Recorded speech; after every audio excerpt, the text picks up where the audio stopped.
أعوذ بالله من الشيطان الرجيم. بسم الله الرحمن الرحيم. فلا صدق ولا صلى ولكن كذب وتولى ثم ذهب إلى أهله يتمطى أولى لك فأولى ثم أولى لك فأولى أيحسب الإنسان أن يترك سدى ألم يكن نطفة من مني يمنى ثم كان علقة فخلق فسوى فجعل منه الزوجين الذكر والأنثى أليس ذلك بقادر على أن يحيي الموتى. صدق اللہ العظیم. سبحانک لا علم لنا الا ما علمتنا انک انت العلیم الحکیم. رب اشرح لی صدری ویسر لی امری واحلل عقدۃ من لسانی یفقہوا قولی. پناہ مانگتا ہوں میں اللہ تعالیٰ کی شیطان مردود سے. شروع کرتا ہوں میں اللہ کے نام سے جو بڑا مہربان بڑی رحمتوں والا ہے. پس اس انسان نے نہ تو تصدیق کی اور نہ نماز پڑھی بلکہ اس نے جھٹلایا اور اعراض کیا، منہ موڑ دیا.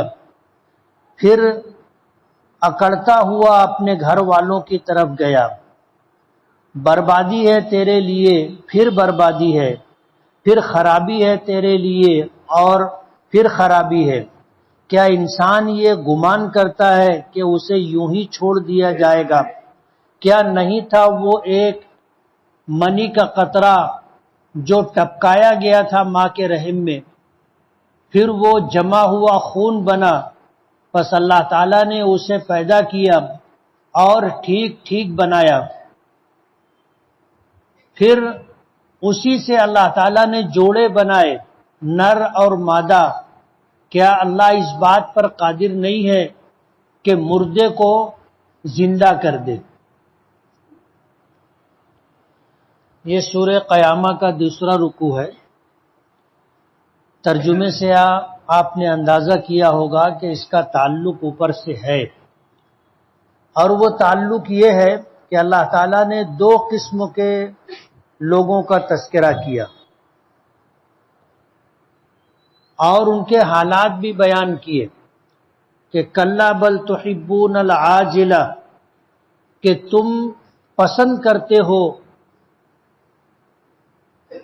جلدی ملنے والی چیز کو اور آخرت کو تم چھوڑ دیتے ہو.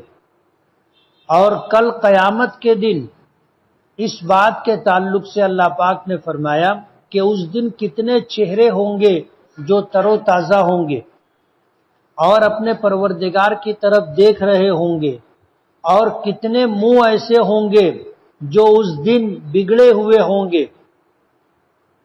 وہ سمجھ رہے ہوں گے کہ اب ان کے ساتھ جو معاملہ ہونے والا ہے وہ ان کی کمر توڑ دے گا.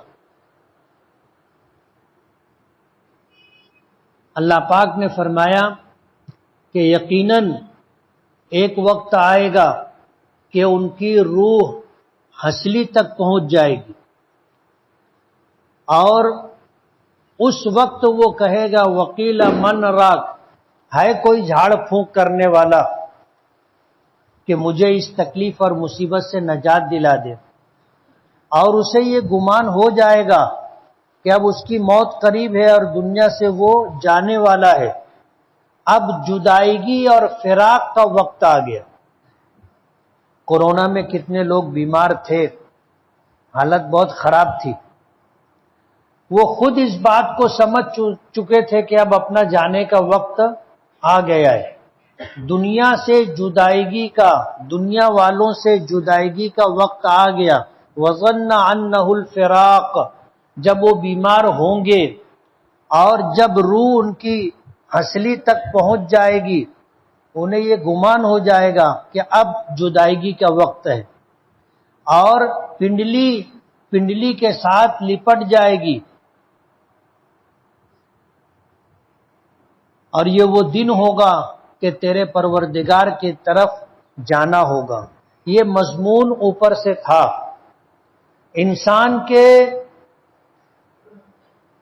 حالات کے پیش نظر زندگی کے آخری موقع پر کیا صورتحال بنتی ہے، ان چند آیات میں اس کو بتایا گیا۔ اور یہ معاملہ سب کے ساتھ پیش آتا ہے۔ ایک وقت آئے گا کہ سب کو جانا ہے، اور حالات ایسے بن جاتے ہیں کہ آدمی کا دل کہنے لگتا ہے، وہ سمجھنے لگتا ہے کہ اب اپنا وقت تو پورا ہو گیا، اور پروردگار کی طرف جانے کا وقت ہے۔ جب ان حالات سے ایک انسان گزرتا ہے تو ان حالات سے گزرنے کے بعد جب تک سکرات کی کیفیت نہ ہو اس کے لیے موقع ہوتا ہے ایمان لانے کا، اس کے لیے موقع ہوتا ہے اطاعت و فرما برداری کا، اس کے لیے موقع ہوتا ہے اللہ تعالیٰ کو راضی کرنے کا۔ اللہ موقع دیتا ہے۔ نبی کریم صلی اللہ علیہ وسلم نے اچانک کی موت سے پناہ مانگی ہے۔ حضور کی دعا ہے اللہم انی اعوذ بک من موت الفجاء، کہ اللہ مجھے اچانک کی موت سے بچا، میں تیری پناہ چاہتا ہوں اچانک مر جانے سے۔ ظاہر بات ہے جب آدمی اچانک مرتا ہے تو نہ وہ توبہ کر پاتا ہے اور نہ حقوق کی ادائیگی کا اسے موقع ملتا ہے، اور نہ وہ اپنے تعلق سے کوئی وصیت کر پاتا ہے۔ لیکن اگر اچانک کی موت نہ ہو، آدمی ان حالات سے گزرے جو اوپر بتایا گیا ہے، اور اسے یہ گمان ہونے لگے کہ اب اپنا مرنے کا وقت آ گیا ہے، تو وہ توبہ تلہ کر لیتا ہے، اللہ پاک سے معافی مانگ کر کے توبہ و استغفار کر کے اپنے گناہوں سے پاک و صاف ہو جاتا ہے۔ حقوق کی ادائیگی کے تعلق سے وہ فکر مند ہو جاتا ہے، اور اسی طرح جب وہ توبہ کر لیتا ہے اور اس حال میں مرتا ہے تو اس کے ذمے کوئی گناہ نہیں رہتا۔ لیکن اگر اچانک مر گیا تو یہ سب کام دھرے کے دھرے رہ جاتے۔ حالانکہ نبی کریم صلی اللہ علیہ وسلم کی حدیث پاک ہے کہ مرنے سے پہلے آدمی کو وصیت کر دینی چاہیے کہ میرے مرنے کے بعد میرے متعلقین، میرے وارثین، میرے رشتہ داروں کے تعلق سے میں یہ وصیت کرتا ہوں کہ وہ ایمان پر جمے رہیں، ایمان پر استقامت اختیار کریں اور نیک اعمال کریں، 5 وقت نمازوں کا، روزوں کا، اللہ صاحب نصاب بنا دے تو زکوٰۃ کا، صاحب استطاعت ہو تو حج کا اہتمام کرے، اور اسی طرح اللہ تعالیٰ کے حقوق ادا کرتے رہے، بندوں کے حقوق ادا کرتا رہے۔ اس کے علاوہ اپنی ماں کا، اپنی بھائی بہنوں کا خیال رکھے، ان کے حقوق کی ادائیگی کرے اور اللہ کے احکام کے مطابق زندگی گزارے۔ حدیث پاک میں آتا ہے کہ کوئی رات انسان پر ایسی نہیں گزرنی چاہیے کہ اس کی وصیت لکھی ہوئی نہ ہو۔ موت کب آئے گی کسی کا بھروسہ نہیں۔ کتنے لوگ تو اس حالت میں مر جاتے ہیں کہ بالکل تندرست ہوتے ہیں، رات میں سوتے ہیں یا دن میں کسی وقت سوتے ہیں، آنکھ نہیں کھلتی، نیند کی حالت میں موت سے دوچار ہو جاتے ہیں، روح قبض کر لی جاتی ہے۔ تو ہم میں کے ہر ایک شخص کو اپنی وصیت لکھ دینا چاہیے، اور وصیت میں یہ ساری چیزیں جس کا میں نے تذکرہ کیا، ان ساری چیزوں کا اہتمام کرنا چاہیے، اور در حقیقت ہمیں روزانہ موت کا استحضار رہنا چاہیے۔ حضور پاک صلی اللہ علیہ وسلم نے فرمایا اذکروا حازم اللذات، کہ لذتوں کو ختم کر دینے والی چیز کو یاد کیا کرو جسے موت کہتے ہیں۔ تو موت کب آئے گی کسی کو پتہ نہیں، اور اپنی وصیت لکھ کر کے رکھنا چاہیے ہر ایک کو۔ آج رات سونے سے پہلے اپنی وصیت لکھ لینے کا۔ حضور نے فرمایا کہ تم پر کوئی رات ایسی نہ گزرے کہ تم نے اپنی وصیت نہ لکھی ہو، تو اپنی وصیت لکھ دینے کا، اور روزانہ کے جو لین دین کے معاملات ہوتے ہیں اس کو لکھ لینے کا، تاکہ پتہ رہے کہ کیا معاملات ہوئے ہیں، حساب و کتاب روزانہ کا کلیئر کر لینے کا۔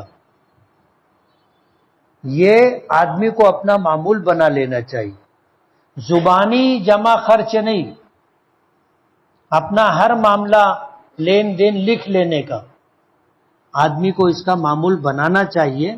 اب ان مضامین کے بعد اللہ پاک فرماتے ہیں فلا صدق ولا صلی، کہ اس کے باوجود انسان نہ تصدیق کی، نہ ایمان لایا، ولا صلی، اور نہ نماز پڑھی۔ تذکرہ نماز کا ہے، لیکن در حقیقت یہ ہے کہ اس نے اللہ کی عبادت اور اطاعت نہیں کی، ایمان بھی نہیں لایا اور اللہ کی اطاعت و فرما برداری بھی نہیں کی۔ وَلَكِنْ كَذَّبَ وَتَوَلَّى، بلکہ اس نے جھٹلایا، انبیاء کرام علیہم السلام کی نبوت اور رسالت کو جھٹلایا، وَتَوَلَّى، اور اس بات سے منہ موڑ کر کے چلا گیا، ثم ذهب الى اهله يتمطى، اور اکڑتا ہوا اپنے متعلقین، اپنے گھر والے، اپنے دوست و احباب کے پاس گیا، جیسے اس نے کوئی بہت بڑا تیر مار لیا۔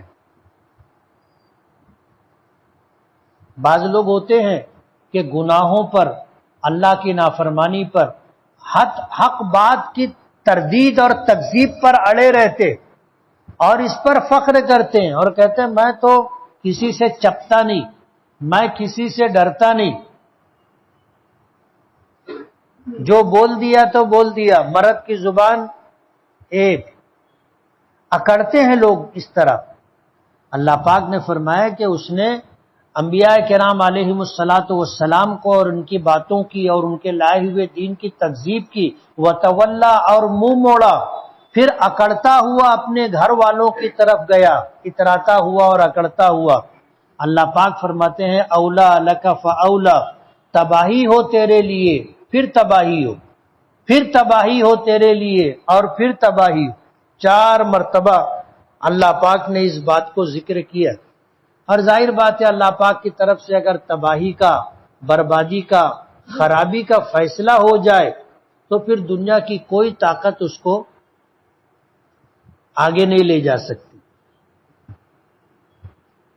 اَيَحْسَبُ الْإِنسَانُ أَن يُتْرَكَ سُدًى، کیا انسان یہ گمان کرتا ہے کہ اس کو یوں ہی چھوڑ دیا جائے گا؟ دنیا میں ہم لوگ ہیں تو کیا یہ گمان کرے کہ ہم کو کسی بات کا نہ حکم دیا جائے گا، نہ کسی بات سے منع کیا جائے گا، اور نہ ہمارے کیے کرائے کا حساب و کتاب ہوگا، اور نہ ہمیں کوئی سزا دی جائے گی، اور ہم مر گئے تو قبروں میں ہمیشہ رہیں گے، دوبارہ زندہ نہیں کیا جائے گا؟ کیا انسان یہ گمان کرتا ہے؟ ظاہر بات ہے اللہ نے اس کو دنیا میں بھیجا تو بلا وجہ نہیں بھیجا، بھیجنے کا ایک مقصد تھا، اور وہ مقصد یہ تھا کہ آدمی دنیا میں آ کر کے اللہ کو مانے، اللہ کے نبیوں کو مانے، اللہ اور اس کے نبیوں اور رسولوں کی باتوں کو مانے اور اس پر عمل کرے، اور اس طرح اللہ کو راضی کر کے دنیا سے جائے۔ اللہ اس سے راضی ہوگا تو آگے کی ساری زندگی جو برزخ کی زندگی ہے اور آخرت کی زندگی ہے بن جائے گی۔ انسان کو اللہ نے اس دنیا میں بغیر کسی مقصد کے پیدا کیا ہو ایسا نہیں ہے، اور انسان اگر کوئی یہ گمان کرے کہ بس جو دنیا ہے یہی ہے، اس کے بعد کوئی دنیا نہیں، جو کچھ عیش کرنا ہو، جو کچھ کرنا ہو من مانی وہ یہاں کر لو، کہ بابر بعیش کوش کے نہ عالم دوبارہ نیست، کہ بس یہ دنیا ہے، یہی زندگی ہے، اس کے بعد کوئی زندگی نہیں ہے۔ کیا انسان یہ سمجھتا ہے؟ الم یکن نطفۃ من منی یمنا، اللہ پاک فرماتے ہیں کیا وہ منی کا قطرہ نہیں تھا، منی کا ناپاک قطرہ، جو اللہ پاک نے ماں باپ کے ملنے کی وجہ سے ماں کے رحم میں ٹپکایا تھا، من منی یمنا، منی کا وہ قطرہ جو رحم مادر میں ٹپکایا گیا تھا، ثم کان علقہ، پھر اللہ نے اسے جمع ہوا خون بنا دیا، لوتھڑے کی شکل دے دی، فخلق، پھر اللہ پاک نے اس کو پیدا کیا رحم مادر میں، پھر اللہ نے اس کا سر بنایا، چہرہ بنایا، اللہ تعالیٰ نے آنکھ بنائی، ناک بنائی، کان بنایا، زبان بنائی، ہاتھ پیر بنائے، اللہ تعالیٰ نے اس کو ظاہری جسامت عطا کی اور باطنی خوبیاں، صلاحیتیں اور طاقت اللہ نے عطا کی، اور بچہ اس طرح دنیا میں آیا، منی کا ایک ناپاک قطرہ تھا، اللہ نے ان تمام مراحل سے گزار کر کے اسے بالکل تندرست و توانا بنا کر کے پیدا کیا، فخلق، اللہ نے اسے بنایا، فسوا، اور اسے ٹھیک ٹھاک کیا، اسے سنوارا، فجعل منہ الزوجین الذکر والانثى، اور یہ اللہ کی قدرت تھی کہ اللہ تعالیٰ نے رحم مادر میں جب اسے انسانی شکل دی، آدمی بنایا، تو آدمی میں سے کچھ کو عورت بنایا، کچھ کو مرد بنایا۔ ظاہر بات ہے ماں باپ کا معاملہ جہاں تک تھا وہ صرف منی کا قطرہ مرد کی صلب سے منتقل ہو کر کے عورت کے رحم تک پہنچانا، بس، اس کے بعد کے جتنے مراحل ہیں سب اللہ کی قدرت ہے، ماں باپ کچھ بھی نہیں کر پاتے۔ رحم مادر میں بچہ کیسے بنتا ہے، کیسے شکل اختیار کرتا ہے، کیا کیا ہوتا ہے، ماں باپ کو خبر بھی نہیں ہوتی، پتہ بھی نہیں ہوتا، سب کچھ اللہ پاک کرتے۔ ایک مرد ایک عورت سے اللہ کبھی بیٹا دیتا ہے، کبھی بیٹی دیتا ہے۔ بیٹے میں اللہ تعالیٰ جو صلاحیتیں، خوبیاں اور ظاہری طور پر لڑکی سے الگ بناتا ہے اور لڑکی کو لڑکے سے الگ بناتا ہے، یہ اللہ کی قدرت ہے۔ ایک ہی رحم سے پیدا ہونے والا بچہ یا تو لڑکا ہوتا ہے یا لڑکی ہوتا ہے، یہ اللہ کی قدرت ہے۔ یہب لمن یشاء اناثا، اللہ تعالیٰ جسے چاہتا ہے اسے بیٹیاں دیتا ہے، وَيَهَبُ لِمَن يَشَاءُ الذُّكُورَ، اور جسے چاہتا ہے اللہ اسے بیٹے ہی بیٹے دیتا ہے، أَوْ يُزَوِّجُهُمْ ذُكْرَانًا وَإِنَاثًا، اور اللہ چاہتا ہے تو کسی کو بیٹا اور بیٹی دونوں دیتا ہے، وَيَجْعَلُ مَن يَشَاءُ عَقِيمًا، اور اللہ چاہتا ہے تو بانجھ بنا دیتا ہے، بے اولاد رکھتا ہے۔ زندگی بھر دعا کرتے رہتے ہیں، کوشش کرتے رہتے ہیں، لیکن اولاد نہیں پیدا ہوتی، یہ اللہ کے اختیار کی بات ہے۔ فَجَعَلَ مِنْهُ الزَّوْجَيْنِ الذَّكَرَ وَالْأُنثَى، پھر اللہ تعالیٰ نے اسی رحم مادر میں منی کو خون کی شکل دی، اور پھر خون کا لوتھڑا، پھر گوشت کا لوتھڑا، پھر اس کے بعد پوری تخلیق اللہ پاک کرتے، کسی کو لڑکا بناتے ہیں، کسی کو لڑکی بناتے ہیں، اسی سے ایک نطفے سے اللہ تعالیٰ جوڑے بناتے، الذکر والانثی، نر اور مادہ، یہ اللہ کی قدرت ہے۔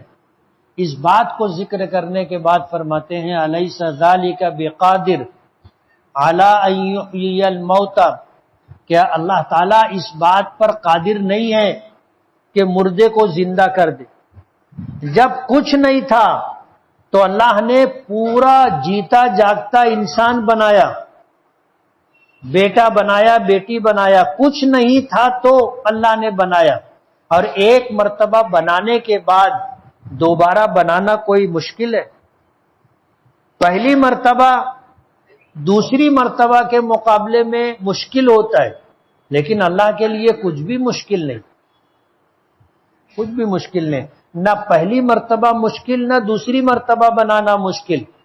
اب ظاہر بات ہے جب پہلی مرتبہ انسان کو بنایا، ایک عمر دی، خوبیاں، صلاحیتیں، صفات عطا کی، پھر ایک وقت آیا اس کا انتقال ہو گیا، اب اس مردے کو دوبارہ زندہ کرنا اللہ کے لیے کیا مشکل ہے؟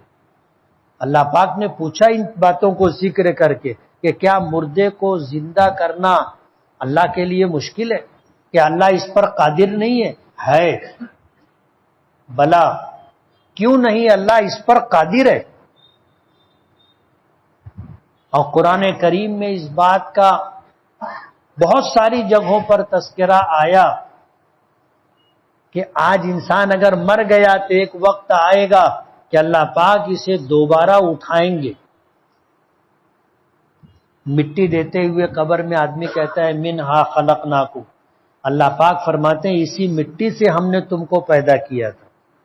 وفیہا نعیدکم، اب مر گئے اسی مٹی میں ہم تمہیں لوٹا رہے۔ ومنہا نخرجکم تارۃ اخری، اور پھر ہم اسی مٹی سے دوبارہ تمہیں اٹھائیں گے۔ ہمارا ایمان ہے اللہ اس پر قادر ہے، ہمارا ایمان ہے اللہ کی بات سچی ہے، اور ہمارا ایمان ہے اللہ کو اس بات پر قدرت ہے۔ یہ بات اللہ پاک نے پوچھی ہم تمام انسانوں سے اور قیامت تک آنے والے انسانوں سے کہ کیا مردے کو زندہ کرنے پر اللہ قادر نہیں ہے؟ سب کہو ہے، اللہ اس پر قادر ہے نہیں۔ اس طرح کا جب کوئی مضمون آئے تو ہمیں اس کا جواب دینا چاہیے۔ جیسے عالم ارواح میں اللہ پاک نے روحوں سے پوچھا تھا الست بربکم، کیا میں تمہارا پروردگار نہیں ہوں؟ تمام روحوں نے کہا تھا بلا، کیوں نہیں۔ وہ ایک بلا کہنے کی وجہ سے مشرک اور کافر کے گھر پیدا ہونے والا بچہ نابالغی کی حالت میں انتقال کر جائے تو جنت میں جائے گا۔ کیوں؟ عالم ارواح میں اس نے اللہ کے پوچھنے پر کہا تھا، اللہ نے پوچھا تھا کہ کیا میں تمہارا پروردگار نہیں ہوں، تو اس نے وہاں کہا تھا کیوں نہیں، آپ ہی ہمارے پروردگار ہیں۔ اب نابالغی کی حالت میں بچہ انتقال کر گیا، اللہ پاک اس کو جنت میں داخل کرے۔ جب اس طرح کا کوئی مضمون آئے تو ہمیں کہنا چاہیے بلا، بولو بلا۔ ہاں آپ اس پر قادر ہیں کہ مردے کو زندہ کر دے، اس پر ہمارا ایمان ہے۔ اور اس طرح کا جب مضمون ہو تو ہمیں زبان سے جواب بھی دینا چاہیے۔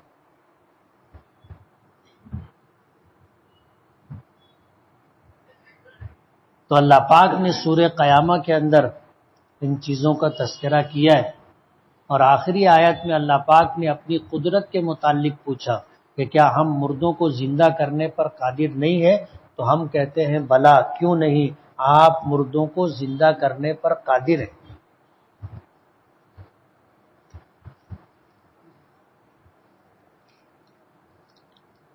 میرے کچھ بال سفید ہو گئے ہیں، اس کی کیا وجہ ہے؟ اب یہ بھی کوئی پوچھنے والی بات ہے۔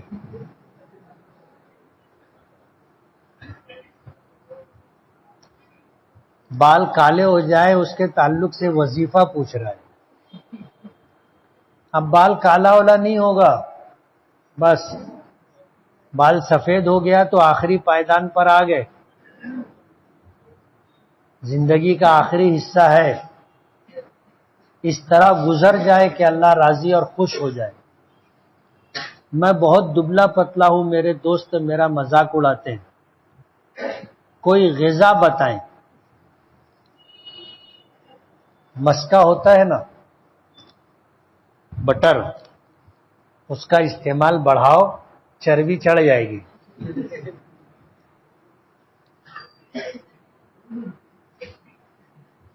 کارٹون وغیرہ دیکھنا کیسا ہے؟ وقت کی بربادی ہے، اللہ کا ذکر کرو، استغفار، درود پاک پڑھو۔ کارٹون دیکھ کے کیا ملنے والا ہے؟ کارٹون دیکھ کے کیا ملنے والا ہے؟ یہ وقت کی بربادی ہے، بلکہ بسا اوقات یہ گناہ بے لذت ہوتا ہے کہ ایسا کارٹون ہم دیکھتے ہیں جس کا دیکھنا جائز نہیں ہے، اب ہم دیکھ رہے ہیں تو گناہ ہو رہا ہے، اور یہ گناہ کیسا ہے؟ بے لذت۔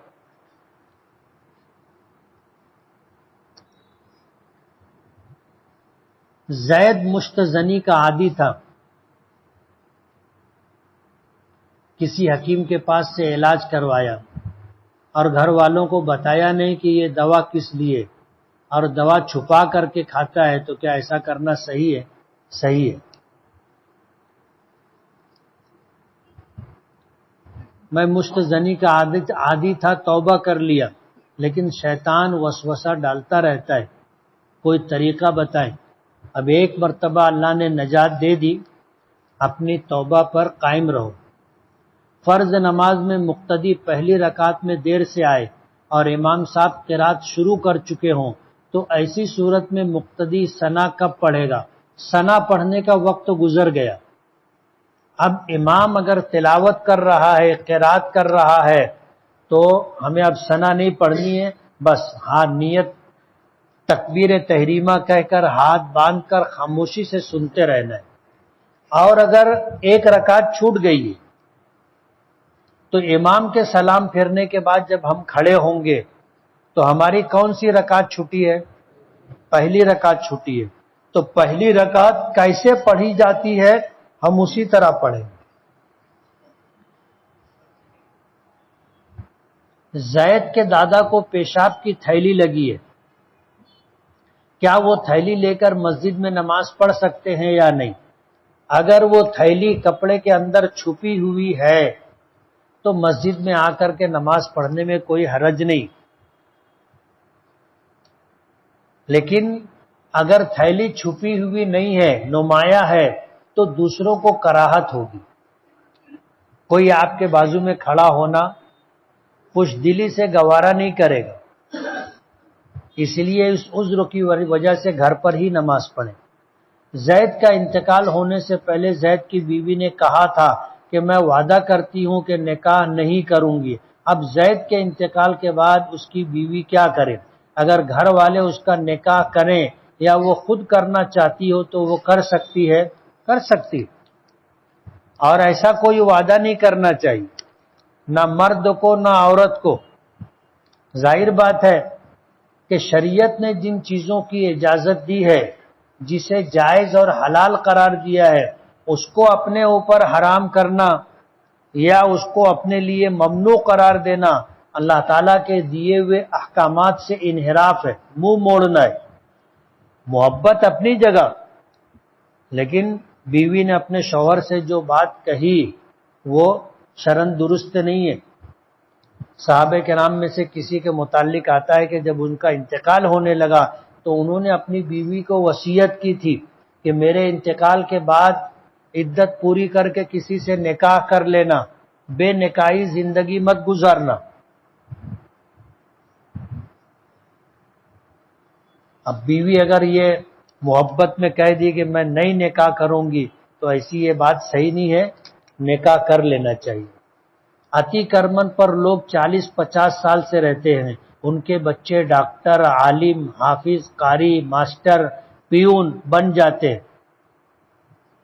اب ظاہر بات ہے کہ آدمی اگر عتی کرمن کیا ہے یا تو کسی کی خاصگی جگہ ہوگی یا کارپوریشن اور سرکار کی جگہ ہوگی، یا پھر وہ جگہ اوپن اسپیس ہوگی، گارڈن کے لیے ریزرو ہوگی، روڈ راستے کے لیے چھوڑی گئی ہوگی۔ ان تمام جگہوں پر قبضہ کر کے رہنا شرعاً درست نہیں۔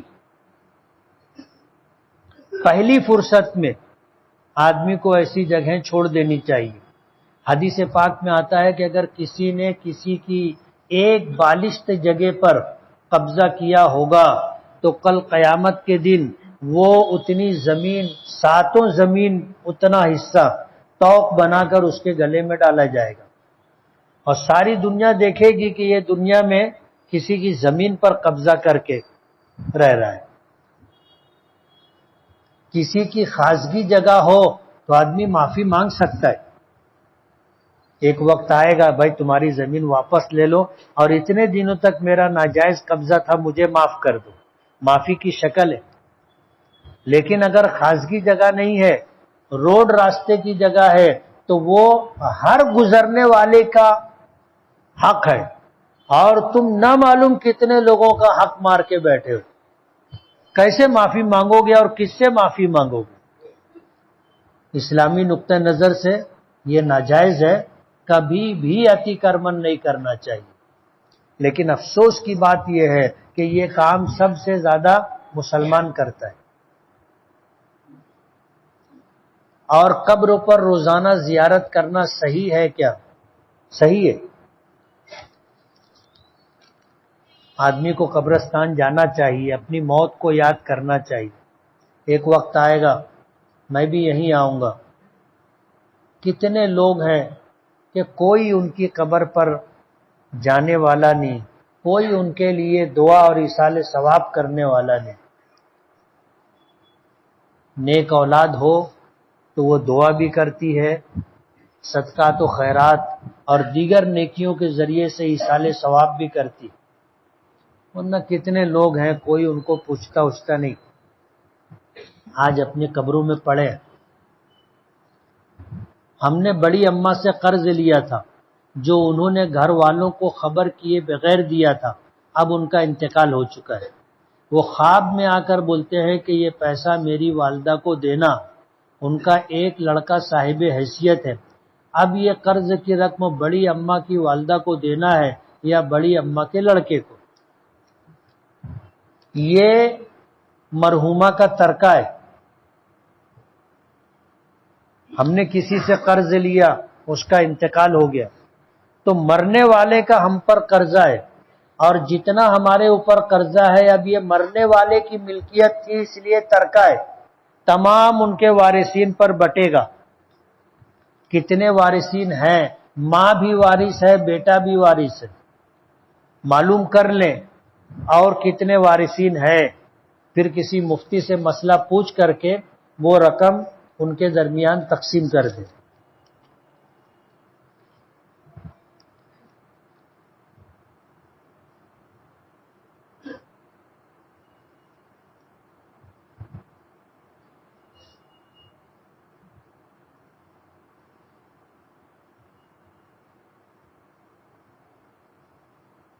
اگر کسی کو آپ سے اکیلے میں بات کرنی ہو تو وہ کب ملاقات کرے؟ کہیں بھی ملاقات کر لیں، سائڈ سے کھڑے ہو کے بات کر لیں گے.